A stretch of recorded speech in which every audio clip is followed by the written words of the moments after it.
Sering bingung nggak sih harus mulai investasi dari mana? Tenang, hari ini kita bakal bedah bareng-bareng gimana caranya milih investasi yang paling pas buat kamu. Yuk kita mulai? Oke, coba deh lihat angka ini. 25 juta rupiah masuk ke rekening kamu setiap bulan tanpa perlu kerja. Kedengarannya enak banget ya, kayak mimpi.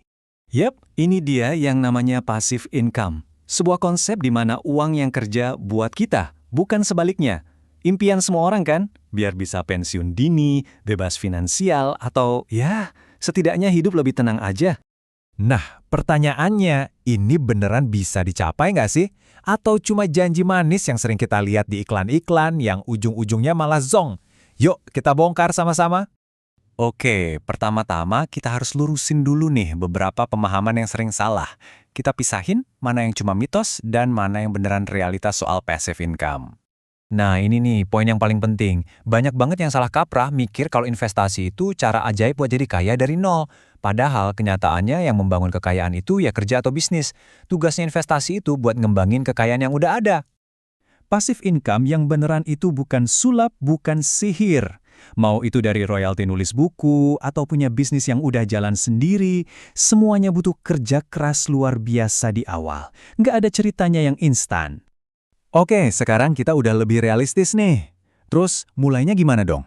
Nah, di bagian ini, kita akan coba cari kompas pribadi buat masing-masing dari kita di dunia investasi ini. Tolong banget ini diingat ya, nggak ada yang namanya satu investasi terbaik buat semua orang. Apa yang cocok buat teman kamu, belum tentu cocok buat kamu.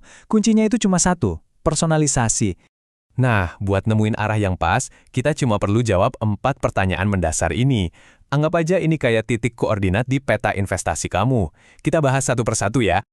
Yuk, kita mulai dari 2 pertanyaan pertama yang fokusnya soal amunisi finansial yang kamu punya sekarang. Berapa modalnya, dan gimana cara masukinnya? Apa sih modal itu? Gampangnya, ya duit yang siap kamu puterin buat investasi.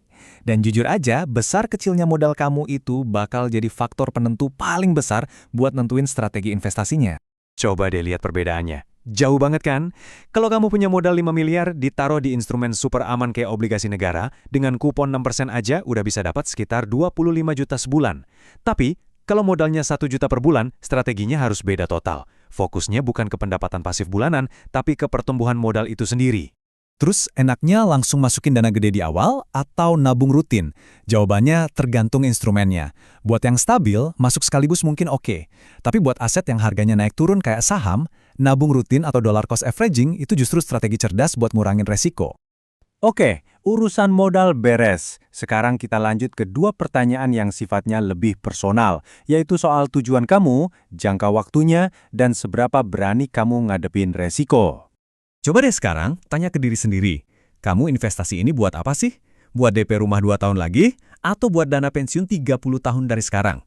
Jawaban ini bakal nentuin segalanya loh. Nah, ini contekan gampangnya. Kalau tujuannya jangka pendek, kamu butuh yang aman dan stabil. Contohnya SBN atau reksadana pasar uang. Sebaliknya, kalau tujuannya jangka panjang banget, kayak pensiun, kamu bisa lebih agresif ke instrumen kayak saham yang potensi untungnya jauh lebih besar. Pasti sering banget dengar kalimat ini kan? Ini prinsip dasar investasi. Semakin tinggi potensi keuntungannya, biasanya ya risikonya juga makin tinggi.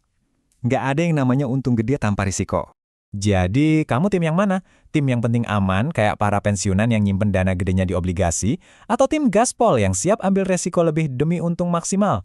Nggak ada jawaban benar atau salah di sini. Kuncinya cuma satu, jujur sama diri sendiri. Kamu nyamannya di level mana? Oke, setelah berhasil menjawab ke-4 pertanyaan tadi, sekarang kita udah bisa mulai nih ngerancang cetak biru atau blueprint investasi yang benar-benar personal buat kamu. Eits, tapi tunggu dulu, ada satu syarat mutlak sebelum kamu melangkah lebih jauh. Percuma kamu mikirin investasi kalau rumah keuangan pribadi kamu sendiri masih berantakan. Ini dia fondasinya. Nomor 1, pemasukan harus lebih besar dari pengeluaran. Titik. Nomor 2, jangan sampai punya utang konsumtif yang bunganya tinggi.